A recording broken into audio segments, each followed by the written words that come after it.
Hello and welcome to Agenda. I'm Stephen Anti. This week we're discussing tackling corruption in the light of the funding of political parties and the Freedom of Information Bill. Key question remains, how imperative are these to the fight against corruption? You will bear with me that the fight against corruption has reached a very critical juncture, especially coming on the back of the appointment of the special prosecutor. This, however, also comes on the heels of what appears to be a very high score of corruption perception indices as authored by Transparency International with its local chapter, the Ghana Integrity Initiative. Public opinion, as you would know, remains very polarized as to what is the best form of approach to tackling corruption. Key themes that stay on the minds of several citizens remain, for example, funding of political parties and the right to information bill. The question you may want to ask is, to what extent does the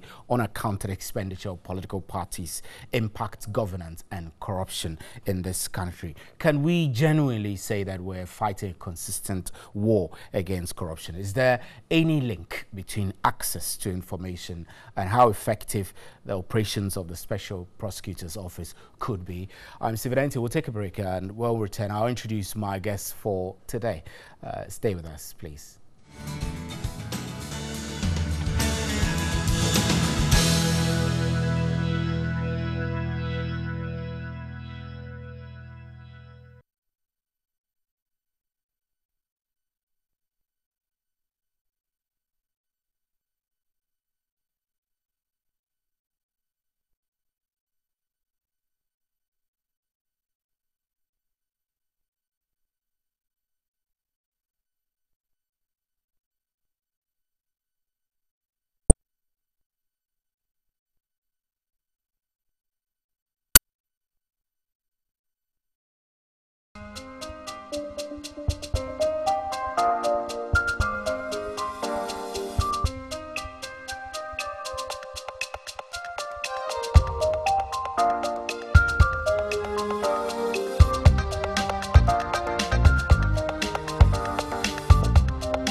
Miss VIP Magnetic Perfumes Dream.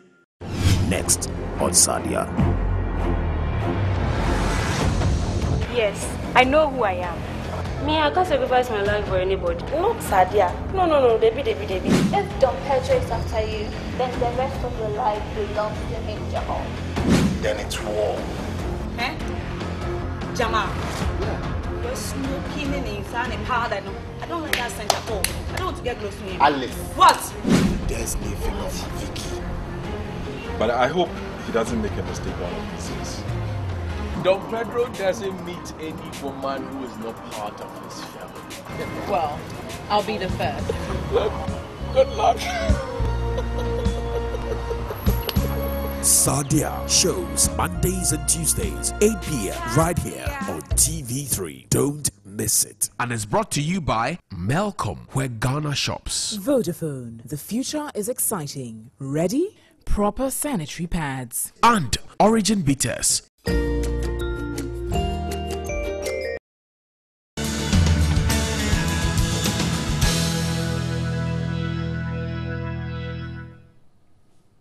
Welcome to Agenda. Like I did tell you, today we're discussing the funding of political parties and the Freedom of Information bills. We want to find out exactly how these impact on the fight against corruption. But let me first introduce my guests for today. With me to my immediate left, Professor Justice Bowley. Professor Bowley is the head of Department of Public Administration and Health Services Management, University of Ghana Business School. And then next to him, I have Dr. Eric Odro-Osai. Dr. Eric Odro-Osai is a governance expert. And next to Dr. Osai, I have Dr. Rashid Draman. Dr. Rashid Draman is the Executive Director of the African Center for Parliamentary Affairs. Gentlemen, it's great to have you all on Agenda to discuss a very important topic of this nation. I'd like to start with you, Professor Justice Bowley. We have the usual corruption perception indices coming out very often, and Ghana's score for 2017, Ghana ranked 81 in the corruption index. Is this a cause for concern? I'd like to take views from all of you before we start talking mainly about the funding of political parties. Ghana's score on the CPI, is it a cause for concern? Thank you, and good afternoon to you, Cherry viewers. May I just take an opportunity to say hi to my friends in Pikra in the Garu Timpani district, where I just came back. They are celebrating the Danjo festival, and the chief is my friend, so I want to take advantage to greet Chief Nava Dasur. It's a cause for concern. Why not? If we were to play the league, join the league, or say football World Cup, and we did well, we are ranked best, we rejoice. But when you get ranked on issues of corruption and you are deteriorating year in, year out, then it should be a cause of concern, especially for this year, where we have dropped 3 steps below what we have done in the past. It's a cause for concern. But of course, those of us who have watched the political landscape would understand that this is not to be surprising, because there were signs that this would happen. If you remember, when we started, this government started talking about a lot of things that they thought had happened in the past regime. In one of your shows, I indicated that governments are given power to deal with issues. And so if you came in and there were issues that you thought were illegal, people had done wrong, you need to deal with it because you have power. But when you came out and start polluting the environment with a lot more of things that you want us to know, and there was nothing being done, of course the perception of people would go up, and so you would get a lot more people expressing frustration. Right. Dr. Draman, I'd like you to also tell me whether you feel that this rising indices of perception, 81 for 2017, I know we shouldn't be smiling about it, but other countries have performed worse. Should we be concerned extremely, like Professor Justice Baole says? Yeah, thank you very much, and good afternoon to all your viewers. I think it's, for me, perhaps maybe instead of looking at, we ranked 81 out of I don't know how many countries. Perhaps we should look at our percentage score, which is 40%. I've heard people say that, if you rank above 40, as we have done over the last couple of years, then we have a pass mark. And if you go 40 and below, it's almost like you have failed. I think consistently, our country has not done well. I've heard people commenting on there were golden years when we were at about 47 and so on. There are African countries that have scored 60 and above. And I don't think that these countries are better than our country in terms of capacity, in terms of human resource, and so on. The only difference, I think, in some of those countries like Rwanda, Botswana, Cape Verde, and so on, I think it's simply political leadership and consistent commitment to fighting corruption, not just words. Consistent commitment. Because I think in this country we are very good at using words. Leaders who come out and make very beautiful statements, but when it comes to making sure that whatever reform processes we have in place are implemented, then our leaders begin to fall short.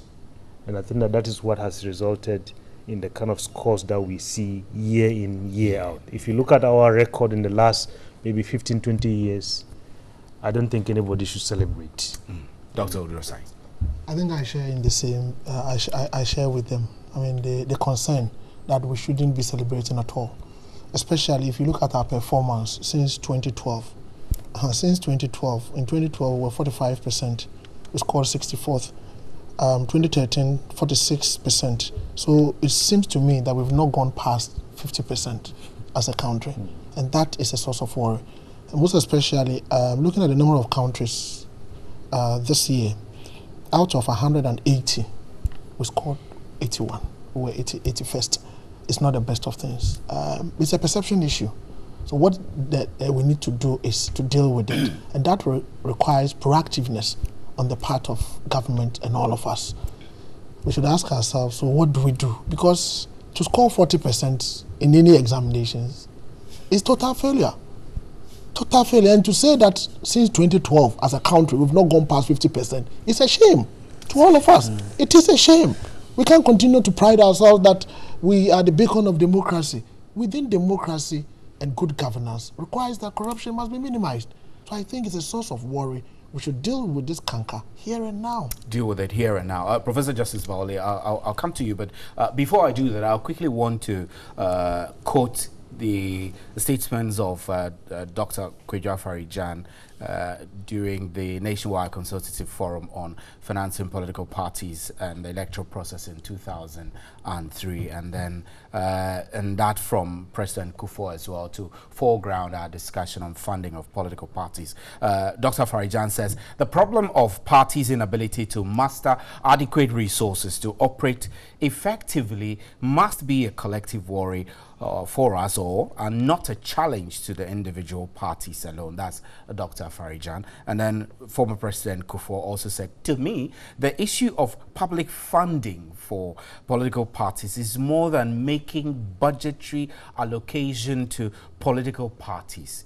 Neither is it about winning elections. It is about strengthening the main pillars of democratic governance and rule of law to secure the future of the country, unquote, former President Kufuor. Professor Justice Baole, I purposely read this to foreground our discussion on funding political parties. Is there a link between funding of political parties to what appears to be corruption ingrained in our governance system? Well, I'll give or you in our political structure. Yes, I'll give you something that may be unconventional. I disagree that we don't fund political parties.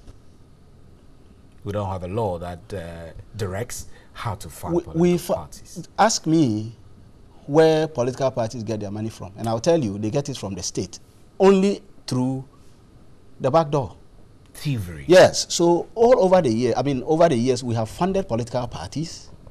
That is why you see the party out of government, which has no direct access to state resources, getting weaker and weaker, and the party in totally government crumbling. does. Yes. So what we have done in the past is to fund political parties through the back door, and this back door is access only to the party in government.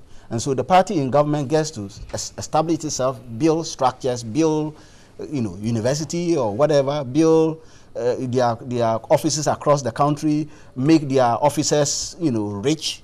I told you I was coming today, and everywhere yesterday that you had these elections going on, you had the kind of passion with which people contested for positions. Why would they do that? Because there is a certain even fainted or exactly because they lost. So there's a certain direct access to the state pairs with the party that is in government. Is it just a perception? Or it's not. Sorry, reality? It's not. It's a reality.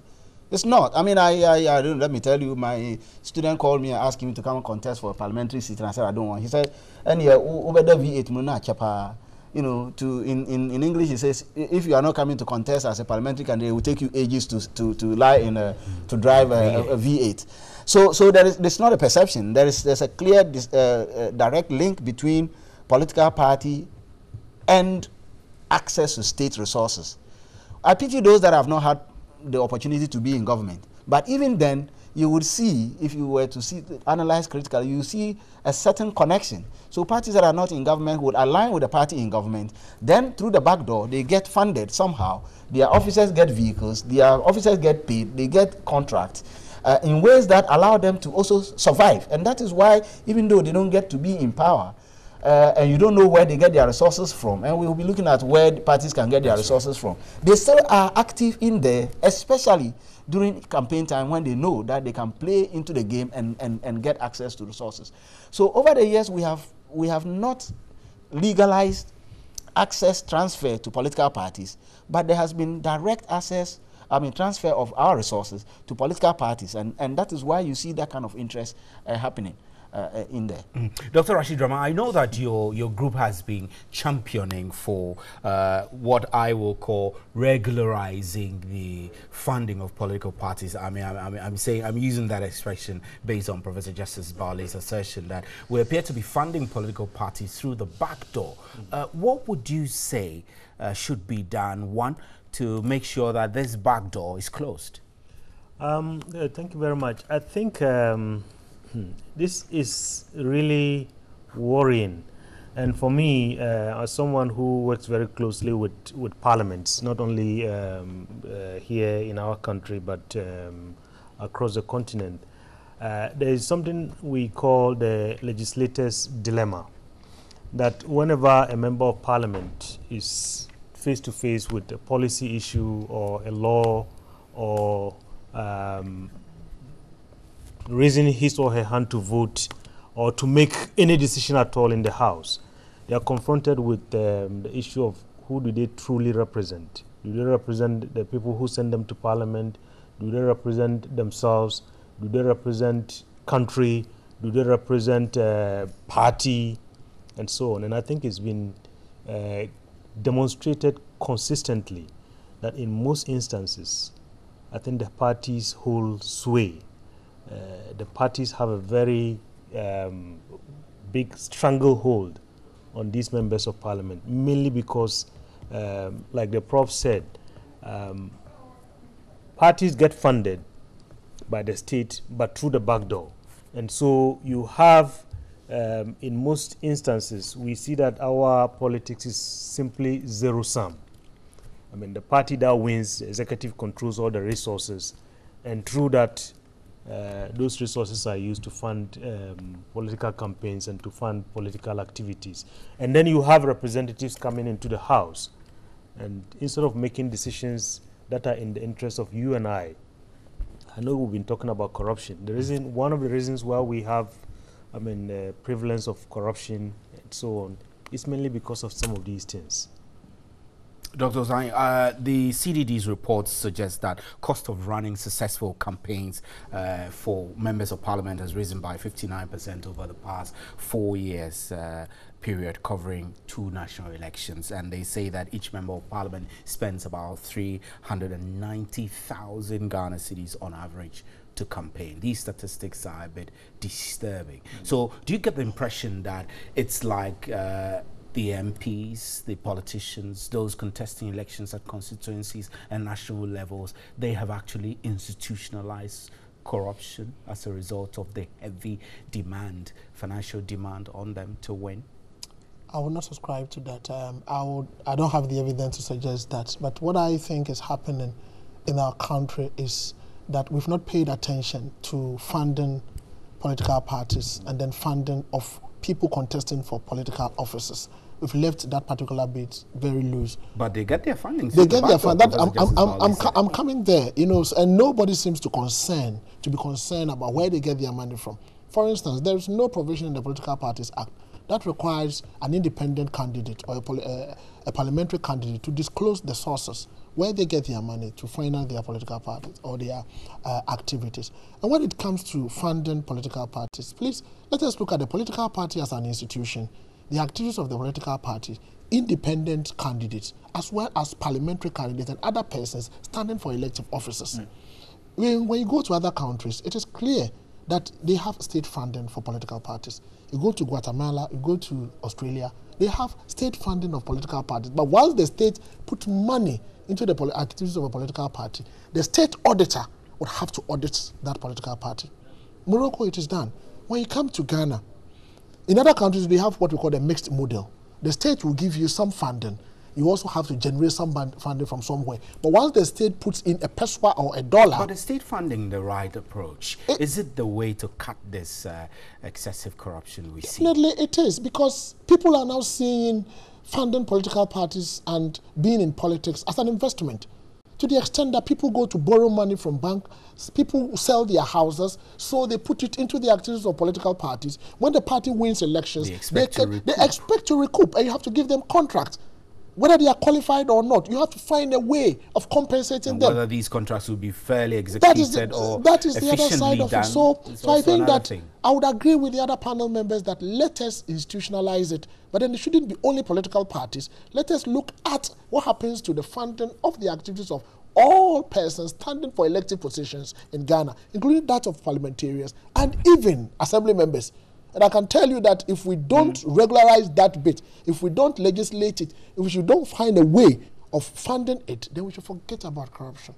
Because whether we like it or not, people are seeing it as investment. And in our laws, we've made political parties to register as companies limited by guarantees. So let us ask ourselves, who are the founders of these political parties? What are their obligations? What do they bring to bear in it? Under the Political Parties Act, both Section 14 and 21 requires some political parties to file their accounts, indicate their sources of funds with the Electoral Commission. I have two problems with that. But the political parties flout this directive every now. Aside from flouting it, even if they file it, what is the capacity of the Electoral Commission to peruse further? What kinds of mandate, what kind of powers have we given to the Electoral Commission? In other countries, they are asked to file it, and when you file it, you don't give it to the Electoral Commission. You give it to the Auditor General. Then the Auditor General will follow up. So I think the systems are a little bit loose. What we need to do is to regularize it, institutionalize it. State funding for political parties is the way to go, and that will give the state access to the accounts and assets and liabilities of the political parties and be able to manage the corruption perception bit about electoral officers. You know, yeah, I mean, just maybe to add to this a little bit, I've been talking to a number of senior members of our parliament, and usually, I mean, it's very interesting. When they are in opposition, they are very keen on tackling corruption and getting funding for political campaign and so on. And they promise it a lot. And they promise it a lot. They complain. For instance, before the last election, I was in conversations with some of the leaders thinking about, do we really, have to think about coming up with a bill that will look at, this funding of our political party. And one of the senior members remarked that, look, Doc, if we don't do that, one day we'll wake up and drug dealers will take over this country. Because he says, most of us, you don't know how we get our monies to run our campaign. Yes, some of the money comes from the state. But I can tell you there are a lot of interest groups. And I think that this is not only peculiar to our country. Look at what's happening in the U.S. right now. I don't know whether you've been following the news, but today I think a lot of companies have come up to severe relationships with the NRA. And students are on the streets saying that, the reason why... Well, the government keeps supporting NRA because exactly. It's received over $3 million exactly. from the NRA over and the that last is a country where that is a country where their election process is not in disarray as we have here. Look at what's happening in our Electoral Commission right now. As Doc said, there are laws, regulations in our laws about, filing your returns and so on and so forth. At least 6 months after election. I think the question we need to ask is, why is it that consistently over the years this has not been done? And the Electoral Commission does nothing about it. Does nothing. And you quoted Dr. Farijan. I'll be happy to ask him, when he was Electoral Commissioner, what did he do to make sure that, yes, the law as we have it now has its own limitations. But I believe that there were a number of things that could have been done, at least to bring sanity to the processes. Professor Justice Bowley, I will ask you a futuristic question. What would be the ideal political system in Ghana?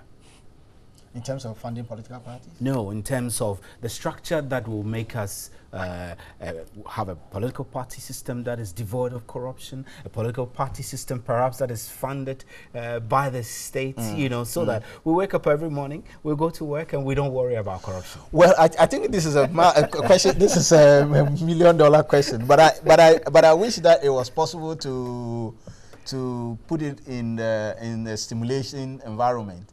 And do some permutations and simulate it on the computer to give us some outcomes so that we will watch it and smile.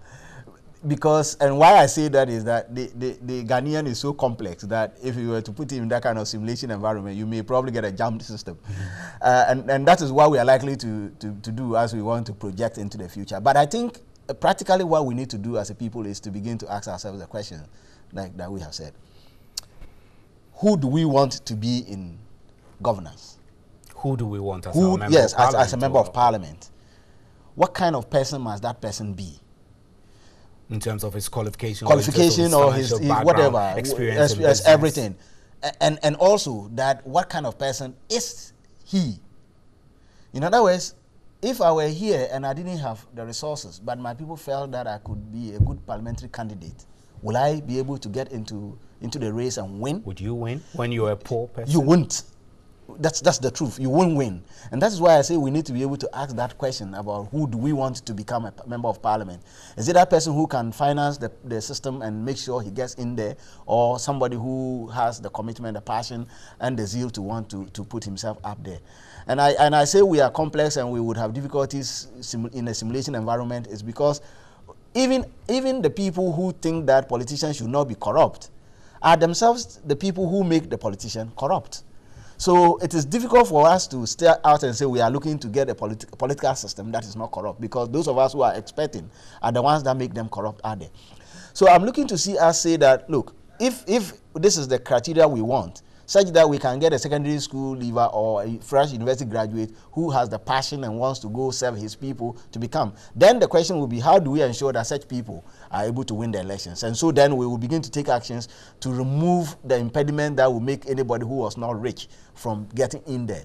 And that will not just be for us to remove people who are not rich, but also to remove the systems that exist to make somebody who was not rich to still be able to get rich and to finance themselves. But would that not affect the quality of representation? I mean, Dr. Rashid Rama, I will come to you to tell me that anyway, but if we put through all these systems you're talking about, some kind of a screening system will now surface where those who go will be naturally qualified, but then they won't have the funding to get there also. Well, that brings another element. Elsewhere, people who join the political race are not just people who feel they have passion and all of that, but these are people who have accomplished and think that they want to now serve. So if I'm a fresh graduate and I think I need to make money, and like our president said when he came into office, if you want to make money, go to the private sector. And if I'm a fresh graduate and I think that I want to make money and I don't think I want to serve pro bono now, then I know where to go. Otherwise, I want to join with the idea that, well, I feel that I should join and serve people. So a system that would require us to be able to clearly indicate who it is that qualifies. And if we think that we want anybody at all who has passion to go there and survive, then the state will ask the question, what does it take for that person to get there? And the state will provide what it is that takes that person there. Otherwise, as it is now, we would get people who can scheme us around, either by lying to us and we buy it and they don't have money and they get there, or by being able to use the network that they have. And as he said, if I have friends who are coming from elsewhere and they want to champion a particular cause and they intend to fund me to make sure I go there and champion that cause for them, they will fund me. And so we need to be able to think through this carefully in a way that allows us to be able to say who it is that gets into our political space. Dr. Rashid Ramani, I know that the CDD report indicates that as the cost for winning election keeps going up, competencies now take a back seat. Do you get the impression that it's already happening in our political system, that we're getting a lot of less competent people into parliament because they have the capacity to pay their way through whether or not they qualify? Maybe I wouldn't say we are getting a lot of less competent people, because if you look at the caliber of members of parliament we have today in terms of qualification on paper, it's been getting better. Yes, and you compare it to about maybe 10-15 years ago, it is better today. We're getting more smart people in parliament, exactly, more with the ability to maybe manipulate things. Yes, maybe it is because the smarter people have found ways of getting funded to run for political office. We don't know how they get funded. Yes, we don't know how they get funded. And for me, I think, going back to your question in terms of what kind of political system should we have, I think that, the day we get to a point where people know that when you go to parliament to go and serve, you are doing public service. You are not going there. Look, we described what is happening in our parliament as a kind of big waiting room for political appointment. If you go into that house today, 275 members, if they will be true to themselves, I think a huge majority of them went into that house not because they wanted to serve or they wanted to make a career as legislators. They went there because our political structure, our constitution, allows the president to take ministers, members of his executive out of parliament. A huge majority of them use that as a stepping stone to executive appointment, not because they really want to go and serve as members of parliament. And that is the beginning of the problem. Beginning of the problem. Yes, that's the beginning of the problem. And then when you come down to the cost, I mean, as you made reference to the CDD study, it was actually a study that was done jointly by CDD and the Westminster Foundation for Democracy. Beyond the cost, I think if you look at the length of time that we use in this country for political campaign, in some countries like in Canada and the UK, I mean, campaign period is about maybe less than 2 months. But you come to this country, I think somebody described our campaign period as maybe immediately the one election is over, the campaign period has started. And the cost is huge. And then when you have people investing, like Doc here said, some people even sell their properties. Yeah. Members of parliament, I know, have said over and over, we have taken loans to run elections. Why would you go and take a loan to run for office when you are going to do public service? I think these are the key questions that we need to start integrating. Until maybe let me just wrap up. Until we get to a situation where we have very serious, committed leadership that is consistently dealing with corruption, we are going to continue to see this, because people will go in there and then they flout the rules, knowing that they can recoup their resources. In some countries, you cannot do this. In Rwanda, you cannot do this. Dr. Odorosan, you're sitting in between the two gentlemen who have made strong points, so you carry the day. So what do you think? I think that in the absence of national standards and qualifications for a requirement for running or putting yourself up for a public office, a public election would produce the most popular person, not the most competent person. And to such a time that we develop our systems in such a way that the system will be able to produce the most competent person who is prepared to serve and not to be served, then we are not there yet. And to be able to get there, we need Africa type of democracy. What is the Africa type? The Africa type of democracy is one person stay in power 20 years? That is not it. The Africa type of democracy is a democracy laced with good traditional systems. I can tell you that in countries that have blended the Western democratic type with their traditional systems. Which example do you have in mind? I have an example of Morocco. In fact, that is where I have just visited for 1 week. And I can tell you that in Morocco, it is obligatory for political parties to publish their financial statement audited by the Auditor General. If you don't know and your source of funding comes from any of the illicit sources, that's the end of you. And they have 2 chambers, and the king is so much respected that even when parliamentarians have passed the law and he sees political biasness in the law, the second chamber can quash the law for the purpose of national interest. I think we have copied blindly. Because in a country where illiteracy rate is very high, people cannot read immediately. People do not understand some of the things we do. The best for us is to come up with an African type of democracy. We say Rwanda is doing well, Rwanda is doing well. Why is Rwanda doing well? Rwanda is doing well because they have stable political systems. They have a good leader who puts the interests of the nation as the best in everything that he does. He has an agenda. He has an agenda. Well, he's pursuing it. But what I'm saying is that we have copied blindly. So at such a time that we develop an electoral system that produces the most competent person prepared to serve, and not necessarily the most popular person who has come to power or who is prepared to lead by all means, then we are in trouble. We're in trouble indeed. This is still Agenda. I'm Stephen Antia. We're discussing corruption, tackling corruption from the perspective of the funding of political parties and the right to information. You will know that the Constitution already provides for right to information. But why do we need right to information bill or law? To what extent will that help in the fight against corruption? My guests this afternoon, Professor Justice Bali, Dr. Eric Udrosai, and Dr. Rashid Dramani. We'll be discussing that when we return from the break. Please stay.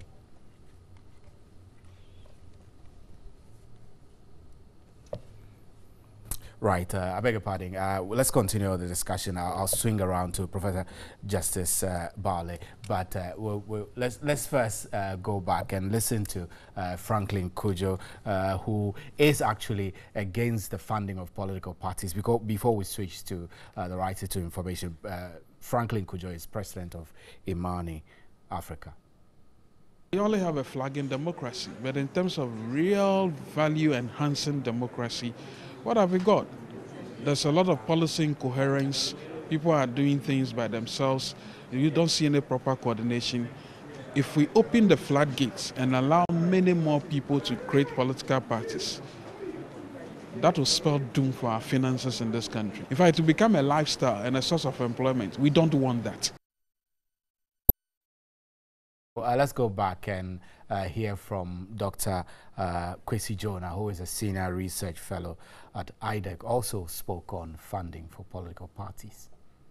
Very many developed democracies in the world, parties are funded. And the reason parties are funded is that in almost every democracy, we need the parties to perform certain public functions, to shape public opinion, to offer alternative policies, and so on and so forth. So what you want to do is to provide a certain funding to support the functions that you want the parties to perform in a democracy.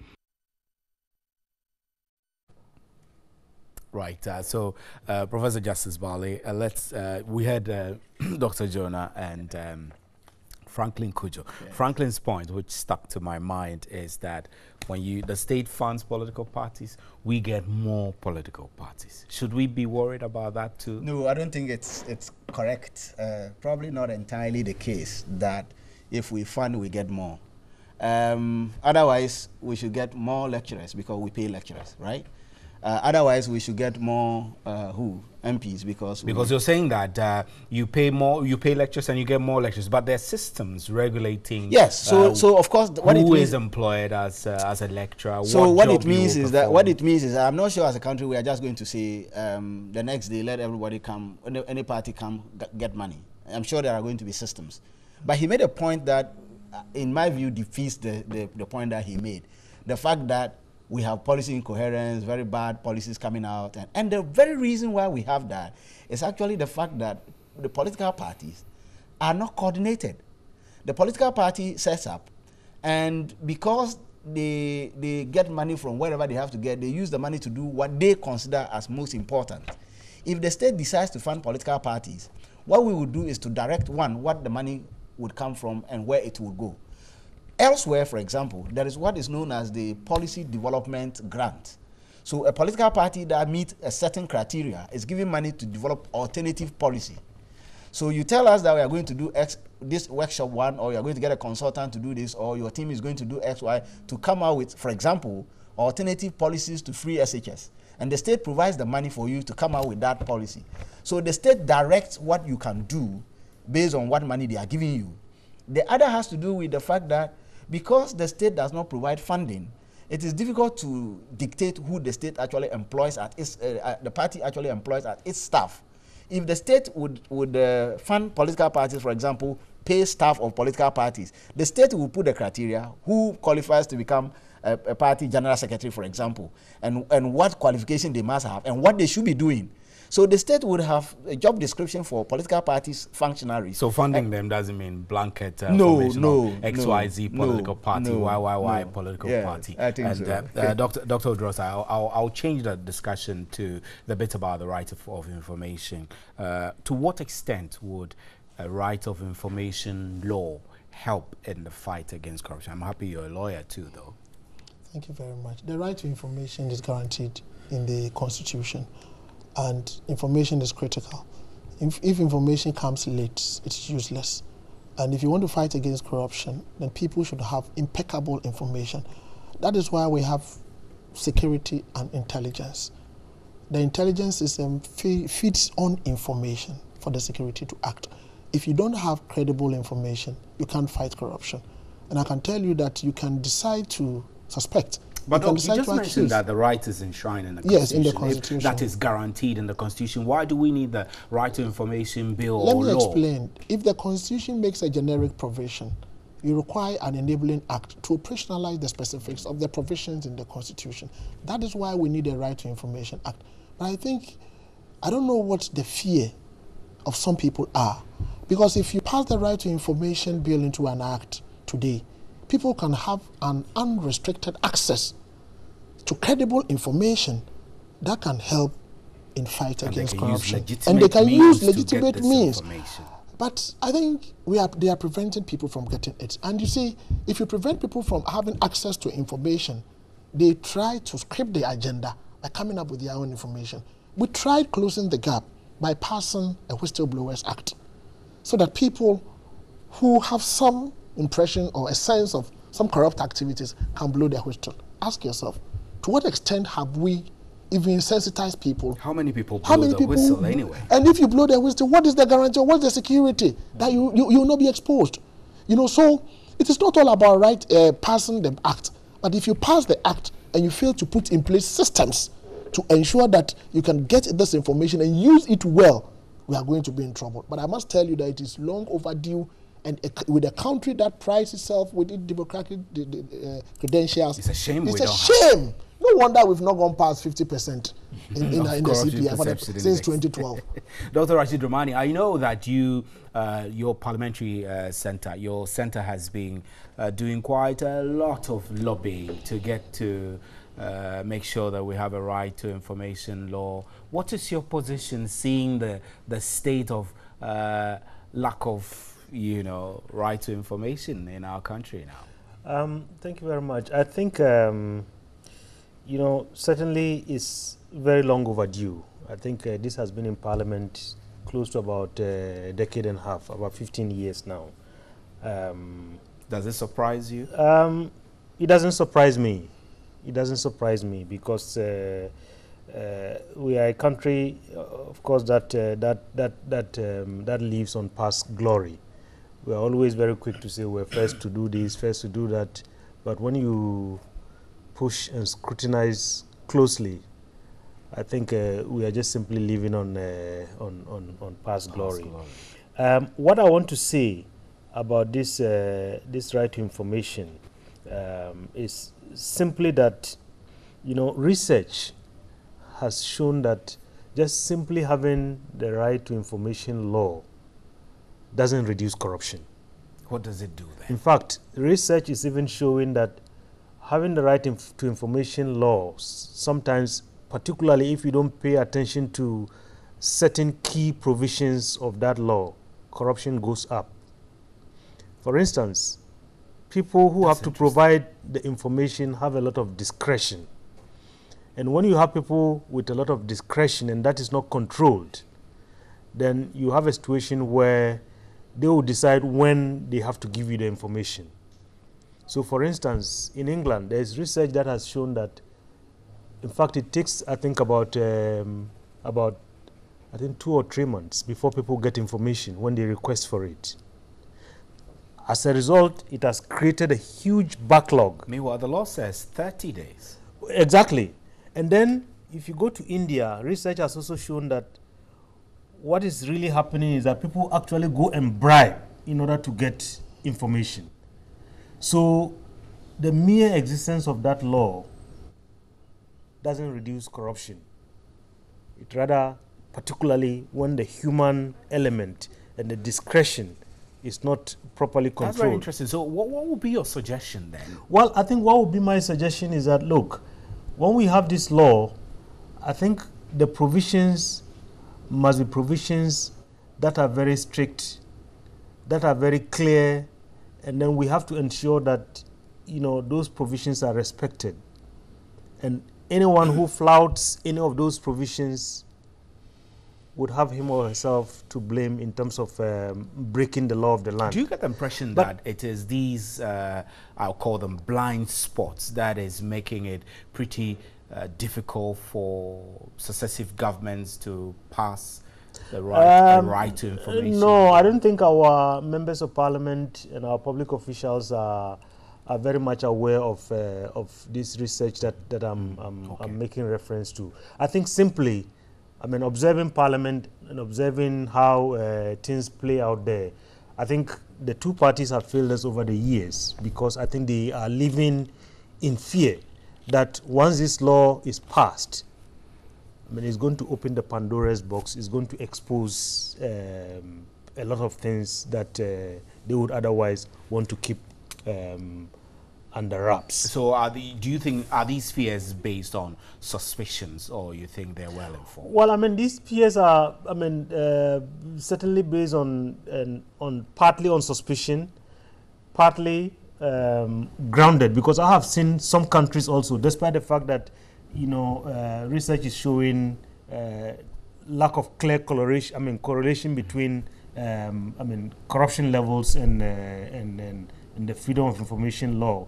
I have seen a country, I lived in Canada for many years, and when I was a student in Canada, journalists in Canada used the freedom of information law to bring about a government. Because they wrote on that law, there was a scandal at the time, and using that law, they were able to obtain information. And of course, in Canada, there are strict limits in terms of, if you are requested to provide information, you don't have the latitude to decide when to provide the information and, play delaying tactics and so on. Journalists from the Globe and Mail, the leading newspaper in Canada, use the freedom of information law to extract information from civil servants. And then Parliament picked up the issue. It went to the Public Accounts Committee. Officials came and they were contradicting each other from what information was available through the work of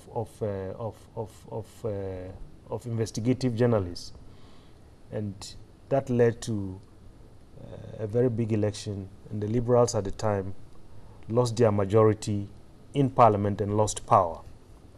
So the point here is that just simply having the law is not enough. It's not enough. I think you people would also have to play a very important role.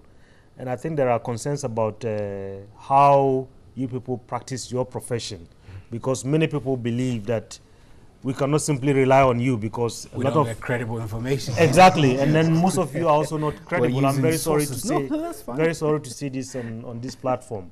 I think we need a combination of many factors in order to make whatever law that we are going to eventually have to work. Professor Justice Balde, freedom of information. Should we even bother about freedom of information, considering that there is already a guarantee for, right of information, considering that there is already a constitutional guarantee? So I always ask the question, what is the use of the next level of bureaucracy, right? So you ask that we put another regulation to ask people to provide information. You think that usually the RTI will be another layer of bureaucracy? Yeah, it is. It definitely is. And you want to look at how ordinary citizens are able to scale the current levels of bureaucracy. So, for example, I have some entitlements if I go to hospital that I should be treated in a certain way. Even our students that are in the university, you are required to be treated in a certain way. And there are a lot of guarantees that we have. How many of those? If the police pick you up on the street, they are supposed to respect your right and to behave in a certain way. How much of that do we get? So when you are asking for another layer, then you want to ask yourself, what are we going to get? And that doesn't surprise me. What are your fears exactly? Well, I don't really fear anything. I just think that we haven't built a society that is able to take what belongs to it. And therefore, asking that we have a right to information. And I to be very honest with you, I think that the politicians' fear are actually unfounded. Because really, a lot of people in Ghana will not be able to take advantage of that law to ask for anything. There will just be a handful of people. You don't have high expectations of the citizens of this country when it comes to taking advantage of an important provision like the right to information? Let me just be very blunt with you. I think that the use of mobile phones in the workplace of people who are not allowed to have access to some information, to scan a document or even pick a document and put it on WhatsApp, is, in my view, more effective than having a right to information. Because you see, what is going to be the case is that many of us do not know how we are going to be able to address it. Of course, that does not say we should not have it. Because even if we're getting 1% of Ghanaians asking for information, they will be asking for very critical information, especially information that matters a lot, sometimes to national interest and national security stuff and all of that. So I agree. And for me, that is why I have a problem with the various political parties, and I will be completely disappointed if if our current president doesn't make sure that this law is passed. Because you see, the advocacy about fighting corruption, and I have said there hasn't been any fight, I haven't seen any yet. Maybe Amidu will come with it. The Amidu's office, the Special Prosecutor's office, and people's ability to be able to provide information, it's all boxed up in this cocktail of very complex things that it will be very difficult for us to be able to work ahead if we don't have this. So for me, I want the president to call his members of parliament, his party people to order and give them a mandate and say, look, I want this passed in a month or two, and you see it will be done. Because we can pass laws in 48 hours to get people deported and stuff like that. Why can't we do this? We can do that. The second thing I would want us to do is not just so we get a law, and the next layer is to get people conscientized on how they can take advantage of the law. And I agree that the media has a significant role, but also that citizen groups like our brothers' organization and non-profit organizations should push the agenda to make sure that citizens get to understand what kind of information they can ask for. And so officers also know what kind of information they will provide and within what time frame they should provide that. Otherwise, we are just adding another layer of bureaucracy, and it may not just be helpful. It may not just be helpful. Dr. Eric Odrosa, I know that this week Asibit and Abuga Pele are being thrown into prison for their involvement in some corruption practices, and the narrative started changing when the special prosecutor was sworn in. People have been asking, perhaps if he was in office, would he have been the one to handle such a case like that of Abuga Pele and Asibit? But the question I want to ask on the back of that is, to what extent will a right to information law make the work of the special prosecutor any better? To the extent that you have access to relevant, reliable, and credible information. Because if you want to prosecute, you prosecute to secure conviction. And to be able to prosecute to secure conviction, the evidence must be relevant and reliable, and you thrive on information. So if you don't get the relevant information, which can be proved without reasonable doubt. So you're saying the right information is critical, because there have been instances where people have rushed to the court that we have information, there is corrupt activity, or there are corrupt activity, want to prosecute, and then they've been left off the hook. I'm a lawyer, and I can tell you that the standard for the prosecutor is so high that you have to prove your case beyond reasonable doubt. All that the defense will have to raise is raise a reasonable doubt in the standard you've provided. So that it makes it very difficult. So if you are going to court without credible information, it's critical. You can't prosecute anything. And I think that is what we are lacking. In the past, we've gone to court and left people off the hook. This time around, let us pass the RTI into a law. Let us make sure people come up with credible information. That's why I agree with my colleagues that the parameters within which information must be gathered, the kinds of information that can support successful prosecution to secure conviction is very important. So if the provisions in that particular act is very important and helps us in that regard, it will help. But we also have to keep an eye on the layer of bureaucracy Professor Baoleo talks about. Well, I have told you that what is it that the RTI is coming to do that the Whistleblowers Act has not been able to do? What is it that we've not been able to do? Except that I take consolation in the fact that there is a constitutional provision that guarantees the right for people to have information. And I see the right to information bill or act being operationalization of that provision. However, once it is operationalized, we should come up with the parameters that will support successful prosecution. Let me just add this. One of the things I am happy about this bill getting passed is the responsibility it will also place on institutions. We have, I think our record management is quite problematic. And you get, I'm told, I'm not sure how true this is, that a certain doctor says a certain data that I have about a certain public figure have been stolen from me. From my house. Yeah. And I ask the question, why would a medical facility, for God's sake, allow a medical doctor to keep information with him? Information of public relevance. Yes. Why would they? So this act. That's the doctor who performed the autopsy on. Because this is public records and it should be within the facility. So the medical director of that facility would be someone to provide that information, and you would have no cause to say, I can't find it because it is with the officer who did the job. Sorry. So you're saying that whilst we're championing for the right to information law, we should also be taking care of the systems that protect the information. Because what would happen is that if anything were happening in this place, and you know that somebody can demand it, and it will be legal, and or demand, then you don't have. You would be in trouble. You would make sure the information is available. And for me, that's one of the things that I am excited about this. That agencies, state agencies would be, and even private entities would be under obligation to make sure you keep information in such a way that if it's been demanded for, you can provide. And if we can get that, then you are sure that people won't come out and tell you the docket is missing.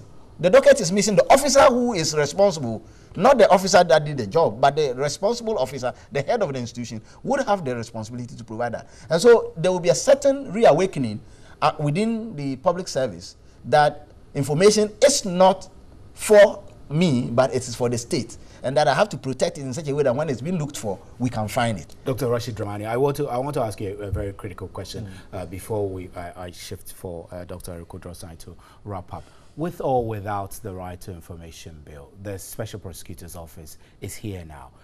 Does it change anything at all in the dynamics of the fight against corruption in this country? Yeah, it certainly does. I mean, and I'll tell you a very short story. A few years ago, when we were working with the Public Accounts Committee of Parliament, we said that we wanted to open up the PAC to the public. Today, you see the Public Accounts Committee holding its hearings in public. We wanted to achieve a few things. One is deterrence. Two is sanctions, and then the third one is making sure that administrative processes and so on are better in terms of record keeping and so on. We managed to achieve only the first one, that's deterrence. Today, if you ask public officials, I mean, in 2007, many public officials will say when they appear before the PAC that, oh, the minister took the money and then he didn't sign. The senior official took the impress, he didn't sign. But when it comes to the PAC, it's the spending officer who shows up. And most of them have said to us in private that the biggest embarrassment is when their children are in school and then they see their friends see their fathers appearing before the PAC, being grilled by members of parliament that they have done something wrong and so on. The Office of the Special Prosecutor, if it won't do anything at all, I think this deterrence is going to be very critical. But I want to go back to the issue of the freedom of information. And I think that, look, like I said earlier, just having that law alone is not going to be a panacea to our fight against corruption. I mean, there's going to be a cocktail of many things that need to be done. And one of them, I think, is the reform of our public service, because these are the people who are going to be at the forefront of providing this information. Right, Dr. Rashid, I'm sorry, we ran out of time. I wanted to give Dr. Eriko Drosai a closer remark, but we just have about 20 or 30 seconds. Well, I think we have to just be proactive and then revise our National Anti-Corruption Action Plan so that we'll be able to fight corruption well. That's what I can say. Right. Thank you very much, everyone, for making time to be with us here on Agenda. And thanks to Professor Justice Baole and Dr. Eric Odrosai and Dr. Rashid Dramani, who also graced the stage today and made the discussion interesting. Thank you for staying. Have a good afternoon.